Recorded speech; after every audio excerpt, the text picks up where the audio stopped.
तो राजस्थान में नई विधानसभा का गठन 3 दिसंबर को परिणाम के बाद होगा। मुस्लिम बाहुल्य क्षेत्र वाली किशनपोल सीट के लिए कांग्रेस ने विधायक अमीन कागजी और बीजेपी के चंद्र मनोहर बटवाड़ा को सीधे मैदान में उतारा है और उनका सीधा मुकाबला हुआ। अब परिणाम आने के पहले ये चर्चाएं हो रही हैं कि आखिर किसका पलड़ा हल्का है और किसका पलड़ा भारी है।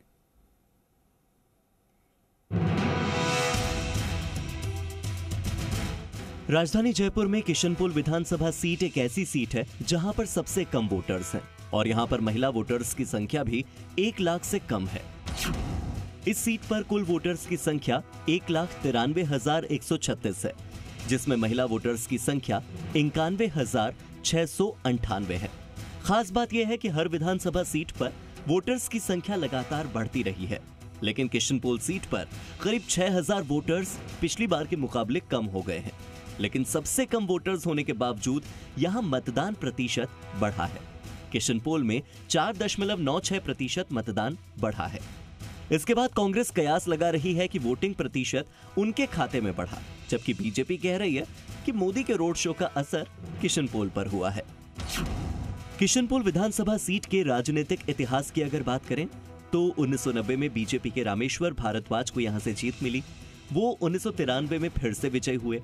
1998 के चुनावों में कांग्रेस के टिकट पर महेश जोशी ने इसी सीट से जीत हासिल की थी। इसके बाद अगले 15 सालों तक ये सीट भारतीय जनता पार्टी के खाते में ही रही। 2003 के चुनावों में बीजेपी के उम्मीदवार मोहनलाल गुप्ता ने किशनपोल सीट पर विजय हासिल की। फिर 2008 में मोहनलाल गुप्ता चुने गए और 2013 में भी मोहनलाल गुप्ता ने ही लगातार तीसरी जीत के साथ जीत की हैट्रिक किशनपोल सीट पर लगाई। हालांकि 2018 में कांग्रेस के प्रत्याशी अमीन कागजी यहां से विधायक चुने गए और अमीन कागजी इस सीट के पहले मुस्लिम विधायक हैं जिन्होंने ये जीत हासिल की। जयपुर शहर की हृदय स्थली कहे जाने वाले किशनपोल विधानसभा क्षेत्र से पूर्व उपराष्ट्रपति और पूर्व मुख्यमंत्री भैरों सिंह शेखावत 2 बार विधायक चुने गए।